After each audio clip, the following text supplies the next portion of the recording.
প্রিয় শিক্ষার্থী বন্ধুরা, তোমাদেরকে জানাচ্ছি আন্তরিক অভিনন্দন ও শুভেচ্ছা। আমি আশা করছি তোমরা আল্লাহর অশেষ কৃপায় ভালো আছো। প্রিয় শিক্ষার্থী বন্ধুরা, আমি মোহাম্মদ আশরাফুল আলম, সহকারী শিক্ষক, আগানাগর সরকারি প্রাথমিক বিদ্যালয়, ভৈরব কিশোরগঞ্জ। আজকে আমি তোমাদের সাথে উপস্থিত হয়েছি বাংলা বিষয়ে যুক্ত বর্ণ নিয়ে। হ্যাঁ প্রিয় শিক্ষার্থী বন্ধুরা, তোমরা জানো তোমাদের প্রথম সাময়িক পরীক্ষা, দ্বিতীয় সাময়িক পরীক্ষা এবং তোমাদের সমাপনী পরীক্ষায় এই যুক্ত বর্ণগুলো থাকে। তাই আজকে আমি তোমাদের সাথে কিছু যুক্ত বর্ণ নিয়ে আলোচনা করব। আশা করছি তোমরা আমার এই ক্লাসটি উপভোগ করবে এবং এগুলো তোমরা তোমাদের নোট খাতায় তুলে রাখবে। হ্যাঁ প্রিয় শিক্ষার্থীরা, তো তোমাদের প্রশ্নের মধ্যে যেভাবে লেখা থাকে যে যুক্ত বর্ণগুলো ভেঙে দেখা ও বাক্যে প্রয়োগ করো। হ্যাঁ, তো আমরা প্রথমে যুক্ত বর্ণ একটা লিখবো। যুক্ত বর্ণ একটা লিখে দেখি। এই যুক্ত বর্ণটা, এটা একটা যুক্ত বর্ণ, তাই না? হ্যাঁ প্রিয় শিক্ষার্থীরা, এটাকে আমি আগে ভাঙবো। এখানে কি আছে? তোমাদের যে পরীক্ষা হয়, সমাপনী পরীক্ষা, বার্ষিক পরীক্ষা বা প্রথম সাময়িক পরীক্ষা, এখানে পরীক্ষা শব্দটা লিখতে কিন্তু এই অক্ষরটা লাগে, তাই না? হ্যাঁ, এখানে কি আছে যুক্ত বর্ণটা? এখানে আছে ক যোগ মূর্ধন্য ষ। কি আছে? ক যোগ মূর্ধন্য ষ, তাই না? হ্যাঁ, এটাতে আছে ক যোগ মূর্ধন্য ষ। এটাতে যদি একটি শব্দ তৈরি করি কিভাবে হতে পারে? আমি একটি কমা ব্যবহার করলাম, লিখলাম এখানে পরীক্ষা। ঠিক আছে, পরীক্ষা। তো এই যদি একটি বাক্যে প্রয়োগ করতে হলে কিভাবে করবে? বাক্যে প্রয়োগের জন্য কি করবে? তুমি নিজে লিখতে পারো, আমি সমাপনী পরীক্ষা দিচ্ছি বা দেব। সমাপনী পরীক্ষা দেব, পরীক্ষা দেব, অথবা সমাপনী পরীক্ষা দিচ্ছি, তাই না? হ্যাঁ শিক্ষার্থীরা, তো এখানে আমরা কি অতি মানে যে এই যুক্ত বর্ণটা পেলাম, এটাতে আমরা কি পেলাম? ক যোগ মূর্ধন্য ষ। তার মানে কি? এটা দিয়ে একটি শব্দ তৈরি করলে হচ্ছে কি? পরীক্ষা। তো পরীক্ষা দিয়ে একটি বাক্য তৈরি করতে হবে। কিভাবে করবে? আমি সমাপনী পরীক্ষা দেব বা আমি সমাপনী পরীক্ষা দিচ্ছি, সে সমাপনী পরীক্ষা দিবে, তাই না? হ্যাঁ, এভাবে তোমরা এটা লিখতে পারো। শিক্ষার্থীরা, এরকম বর্ণের মতো এটার কাছাকাছি আরেকটি বর্ণ আছে, যুক্ত বর্ণ। এই বর্ণটার নাম কি প্রিয় শিক্ষার্থীরা? তোমরা একটু বলতে পারো? এরকম একটা বর্ণ থাকে না, এইটা আর এইটা, এই দুটি বর্ণ কিন্তু কাছাকাছি, তাই না? তো এখানে কি আছে যুক্ত বর্ণের মধ্যে? এখানে আছে হ যোগ ম। কি আছে? হ যোগ ম। তো এটা দিয়ে একটি শব্দ তৈরি করলে কিভাবে করতে পারো? লিখতে পারো যে ব্রাহ্মণ, তাই না? ব্রাহ্মণ। ব্রাহ্মণ দিয়ে কি করতে পারো? আমরা সনাতন ধর্মে জানি ব্রাহ্মণ আছে, ঠাকুর আছে, তাই না? তো এখানে ব্রাহ্মণবাড়িয়া নামে একটি জেলাও কিন্তু আছে আমাদের বাংলাদেশে। যদি বলে ব্রাহ্মণবাড়িয়া একটি জেলা না, তাও কিন্তু হবে, হবে না? হ্যাঁ, অথবা লিখতে পারে যে তিনি হলো ব্রাহ্মণ, অথবা সে ব্রাহ্মণের কাছে গেল, সে ব্রাহ্মণের কাছে গেল, কাছে গেল। হ্যাঁ তো শিক্ষার্থীরা, এই বর্ণটাতে আমরা কি পেয়েছি? হ যোগ ম। কি পেলাম? হ যোগ ম। এটা দিয়ে আমরা কি করতে পারি? ব্রাহ্মণ। যেমন ব্রাহ্মণবাড়িয়া একটি জেলার নাম, এভাবে একটি এক্সাম্পল দিতে পারি বা বাক্য প্রয়োগ করতে পারি। অথবা সে ব্রাহ্মণের কাছে গেল, অথবা তার দাদা একজন ব্রাহ্মণ, তাও কিন্তু হতে পারে, তাই না? হ্যাঁ শিক্ষার্থীরা, পরবর্তীতে আমরা আরেকটা যুক্ত বর্ণ লিখব। হ্যাঁ, এই যুক্ত বর্ণটা কি হতে পারে শিক্ষার্থীরা বলো তো দেখি? তোমরা কিন্তু চেষ্টা করবে বলার জন্য। হ্যাঁ, এখানে কি কি আছে? বর্গীয় জ যোগ ইয়। এখানে কি আছে? বর্গীয় জ যোগ ইয়। তো এই শব্দটার সাথে তোমরা অনেকেই পরিচিত, তাই না? তোমাদের একটি শব্দ কিরকম আছে বলতে পারো কি? যেমন তোমাদের বিজ্ঞান বইয়ের মধ্যে আছে, তাই না? বিজ্ঞান লিখতে পারি, জ্ঞান লিখতে পারি, তাই তো? বা বিজ্ঞ লিখতে পারি, অজ্ঞ লিখতে পারি, তাই তো? তো আমি এখানে যেহেতু তোমাদের পাঠ্য বই আছে বিজ্ঞান, তো এখানে বিজ্ঞানে লিখতেছি, বিজ্ঞান। তো এটা বাক্যে প্রয়োগ করলে কি হবে? বলতে পারো যে আমি বিজ্ঞান বই পড়তে খুব ভালোবাসি, হবে না? হ্যাঁ। অথবা সে বিজ্ঞান পরীক্ষায় খুব ভালো নম্বর পেয়েছে। লিখতে পারি যে আমি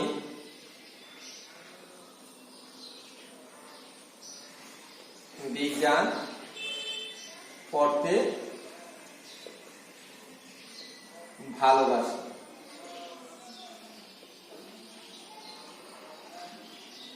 ঠিক আছে? হ্যাঁ, শিক্ষার্থীরা, আমি বিজ্ঞান পড়তে ভালোবাসি, বিজ্ঞান দিয়ে একটি বাক্য তৈরি করলাম, তাই তো? আরেকটা শব্দ, এটার কাছাকাছি এরকম একটা শব্দ আছে। হ্যাঁ, এই শব্দটা কিরকম আমি একটু লিখেছি, দেখি। একটি বর্ণ এরকম আছে না, এটা যেমন যুক্ত বর্ণ, এটা মোটামুটি একটু কাছাকাছি। এখন লিখতে গেলে অনেকে দেখেছে এটাতে সমস্যা পড়ে যায়, আগে বুঝিয়েছো না ইও। হ্যাঁ শিক্ষার্থীরা, এখানে যে বর্ণটা আছে এটা বোঝাচ্ছে কি ইও। এই যে ইওটা যেরকম আছে এটা হলো ইও, আর নিচে যে অক্ষরটা আছে, যে বর্ণটা আছে সেটা হবে বর্গীয় জ। এখানে কিন্তু পার্থক্যটা একটু বোঝা যাচ্ছে। এই যে দেখো বর্গীয় জের মতো এখানে বর্গীয় জ আগে দিলাম, আর ইওর যে মাথাটা বাঁকা আছে এই বাঁকা জায়গাটা ওখানে দিয়ে দিলাম। তাহলে ওইভাবে একটু খেয়াল রাখতে হবে। তো এখানে হবে কি আগে ইও যোগ বর্গীয় জ, এটা আমি ভেঙে দেখালাম। এখন শব্দ যদি লিখি কি হতে পারে, ধরো আমাদের জেলার নাম কিশোরগঞ্জ, গঞ্জ লিখতে পারি। এরকম গঞ্জ জেলার নাম আরো অনেক আছে, নারায়ণগঞ্জ, সুনামগঞ্জ আছে না, হবিগঞ্জ। আমাদের বাংলাদেশে অনেকগুলো জেলার নামের সাথে গঞ্জ শব্দটা আছে। অথবা গঞ্জ মানে কি হাট, অনেকে বলে যে সে গঞ্জে গিয়েছে, মানে বাজারে গিয়েছে বা হাটে গিয়েছে, তাই না? তো এইখানে আমরা কিভাবে লিখতে পারি, যদি লিখি গঞ্জ, হবে না? হ্যাঁ, গঞ্জ দিয়ে কি লিখতে পারি, আমরা লিখতে পারি যে কিশোরগঞ্জ একটি জেলার নাম। কিশোর গঞ্জের একটা কিশোর যোগ করলাম, এটা দিয়ে আমরা বাক্যে যদি প্রয়োগ করি তো কিভাবে লিখতে পারি। অথবা আমি লিখতে পারি যে আমার বাবা গঞ্জে গিয়েছেন, অথবা তার বাবা গঞ্জে গিয়েছেন, যে কোনো একটা উদাহরণ দিতে পারি। তার বাবা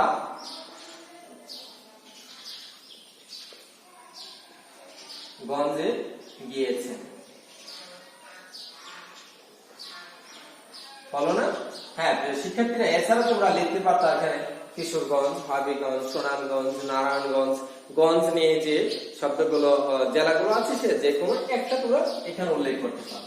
হ্যাঁ শিক্ষার্থীরা, তো এরপরে আমরা আরেকটা শব্দ যুক্তবর্ণ লিখে দেখি, তোমরা বলতে পারো কিনা আমার সাথে একটু চেষ্টা করো তো। হ্যাঁ, এখানে কি কি আছে বলো তো? তোমরা অনেকেই হয়তো বেশ নাম শুনেছো, তাই না? হ্যাঁ, তো শিক্ষার্থীরা এখানে কিন্তু এই শব্দটা, এই বর্ণটা আছে। এই যুক্ত বর্ণটার মধ্যে কি আছে? প্রথমে হলো মূর্ধন্য ষ, তারপরে কি ঠ, মূর্ধন্য ষ যোগ ঠ। তাহলে এটা দিয়ে আমরা কি করতে পারি, বীর শ্রেষ্ঠ লিখতে পারি, তাই না? অথবা শ্রেষ্ঠ লিখতে পারি, বীর শ্রেষ্ঠ। হ্যাঁ, বীর শ্রেষ্ঠ একটা শব্দ তৈরি হলো। এই যুক্ত বর্ণ দিয়ে লিখলাম কি বীর শ্রেষ্ঠ। এখন এটা দিয়ে একটি বাক্য লিখবো, কিভাবে লিখবো? আমাদের বাংলাদেশে 7 জন বীর শ্রেষ্ঠ আছে, তাই না? আমাদের বাংলাদেশে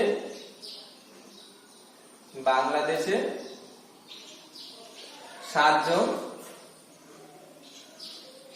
জন বীর শ্রেষ্ঠ আছে, বীর শ্রেষ্ঠ আছে। হয়েছে? হ্যাঁ শিক্ষার্থীরা, এই বর্ণনাতে কি আছে? মূর্ধন্য ষ যোগ ঠ। এটা দিয়ে আমরা একটি শব্দ তৈরি করলাম কি বীর শ্রেষ্ঠ। আর এটা যদি বাক্যে প্রয়োগ করি তাহলে কি হবে? আমাদের বাংলাদেশে 7 জন বীর শ্রেষ্ঠ আছে, অথবা বীর শ্রেষ্ঠ নূর মোহাম্মদ, বীর শ্রেষ্ঠ জাহাঙ্গীর আলম, যে বীর শ্রেষ্ঠ যাদের নাম আছে তাও আমরা তাদের নামগুলো লিখি, তাহলে বাক্যে প্রয়োগ দেখাতে পারবো, তাই না? হ্যাঁ শিক্ষার্থীরা, তারপর আরেকটি শব্দ বর্ণ লিখে এখানে দেখি, এটা কি আছে বলতো? এখানে কি হতে পারে? এই যুক্ত বর্ণের মধ্যে কি আছে? দন্তন্য যোগ ধ, দন্তন্য যোগ ধ। এটা দিয়ে আমরা কি লিখতে পারি? বন্ধু, বন্ধ, তাই না? লিখতে পারি কিনা? বন্ধু। তোমাদের অনেকের কিন্তু বন্ধু আছে, তাই না? তুমি লিখতে পারো যে আমার 2 জন বন্ধু আছে, আমার একজন ঘনিষ্ঠ বন্ধু আছে, তাই না? হ্যাঁ। অথবা লিখতে পারো বঙ্গবন্ধু শেখ মুজিবুর রহমান। বঙ্গবন্ধু শেখ মুজিবুর রহমান হলো জাতির পিতা। এরকম করে যে কোনো একটি উদাহরণ তোমরা লিখতে পারো। তো বন্ধু দিয়েছি, তো আমি লিখি যে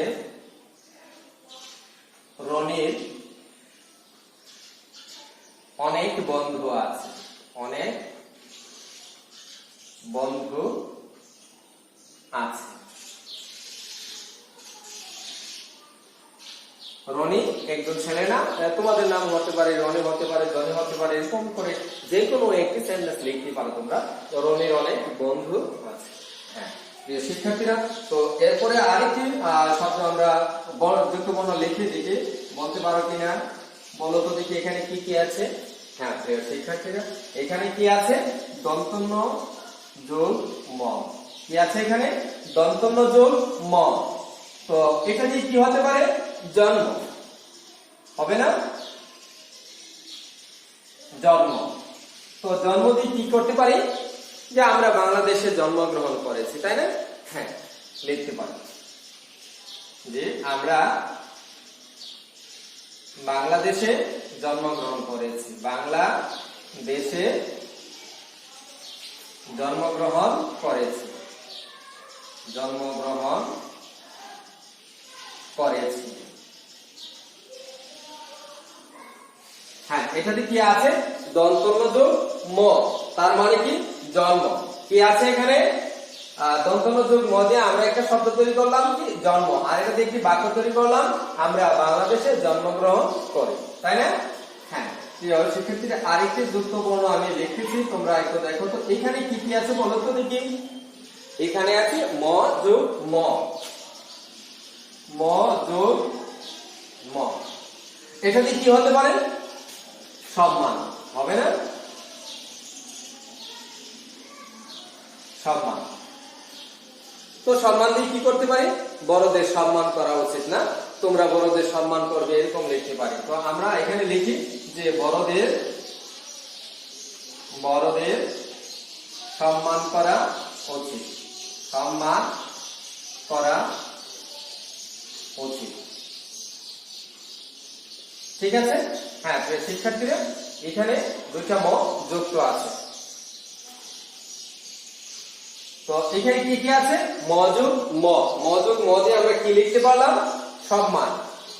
যেমন বড়দের সম্মান করা উচিত, অথবা সে বড়দের সম্মান করে, তিনি বড়দেরকে সম্মান করেন, তাই না? হ্যাঁ। আমি আরেকটি যুক্ত বর্ণ লিখতেছি, দেখি তোমরা বলতে পারো কিনা। এই যুক্ত বর্ণটার সাথে অনেকে হয়তো পরিচিত আছে। কি হতে পারে এখানে? চিন্তা করো তো। মূর্ধন্য ষ যোগ মূর্ধন্য, মূর্ধন্য ষ যোগ মূর্ধন্য। হ্যাঁ শিক্ষার্থীরা, তোমাদেরকে অনেক অনেক ধন্যবাদ যে এখানে আছে কি, এই যুক্ত বর্ণে আছে মূর্ধন্য ষ যোগ মূর্ধন্য। এটা দিয়ে কি করতে পারি? লিখতে পারি তৃষ্ণা, কৃষ্ণ, তাই না? হ্যাঁ শিক্ষার্থীরা, তো আমি যদি লিখি এখানে তৃষ্ণা, তো কি হবে?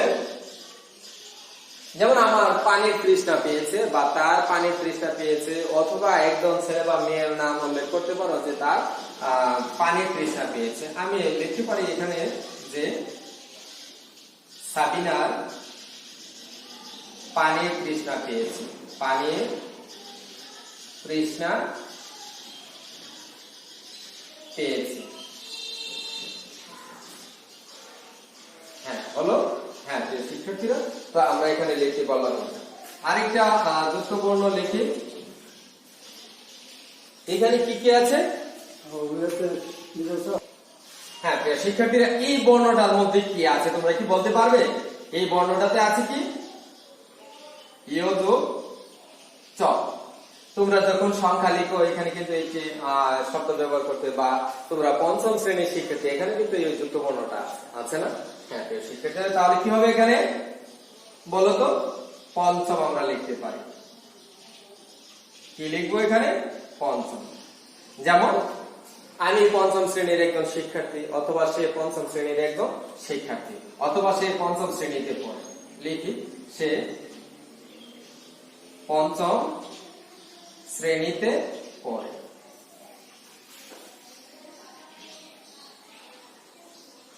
ওকে, হ্যাঁ কি আছে এখানে, ইয় যোগ চ। এই যুক্ত বর্ণটাতে কি পেলাম, ইয় যোগ চ। এটা দিয়ে একটি শব্দ তৈরি করলাম কি, পঞ্চম। এখানে আরো হতে পারতো 50, হতে পারতো না, হ্যাঁ পঞ্চম দিয়ে কি লিখলাম, সে পঞ্চম শ্রেণীতে পরে এটা বাক্যে প্রয়োগ হলো। প্রিয় শিক্ষার্থীরা, আরেকটি শব্দ লিখে দেখে তোমরা বলতে পারো কিনা।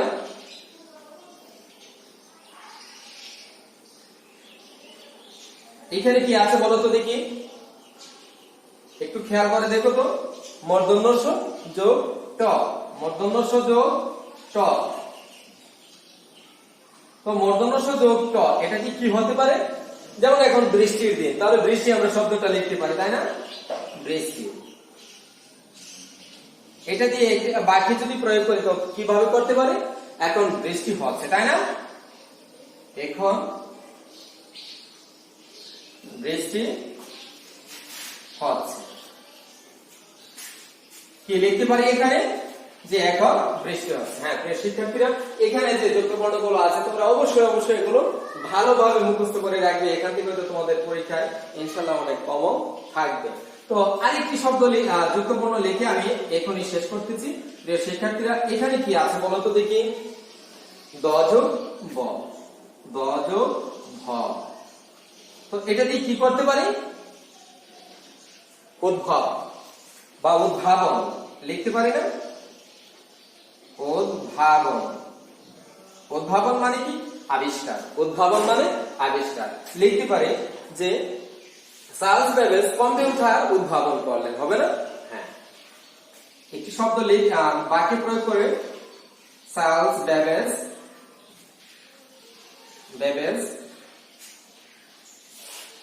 কম্পিউটার উদ্ভাবন করে। ঠিক আছে, হ্যাঁ প্রিয় শিক্ষার্থীরা, আজকে আমি এখানে যে যুক্ত বর্ণগুলো লিখলাম, অবশ্যই তোমরা সেই যুক্ত বর্ণগুলো বাড়িতে বসে বসে চর্চা করবে। আর আমি আশা করছি এগুলো থেকে তোমাদের সমাপনী পরীক্ষায় ইনশাআল্লাহ 5টি যুক্ত বর্ণ তোমরা অবশ্যই পাবে। তো আমার কথা হলো, এগুলো তোমরা অবশ্যই বাড়িতে বসে চর্চা করবে, এবং বাড়িতে বসে চর্চা করার পর তোমরা নিজ খাতায় লিখবে, আগে দেখবে কি কি আছে, নিজে বাক্যে প্রয়োগ করবে। এখানে যে বাক্যগুলো আছে পছন্দ হলে সেগুলো রাখতে পারো, অথবা অন্য কোনো বাক্য ব্যবহার করে তোমরা লিখতে পারো। লেখার পরে এগুলো তোমরা অবশ্যই তোমাদের মা বাবাকে দেখাবে।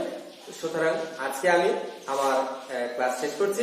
ধন্যবাদ সবাইকে, সবাই সুস্থ থাকো, ভালো থাকো, আল্লাহ হাফেজ।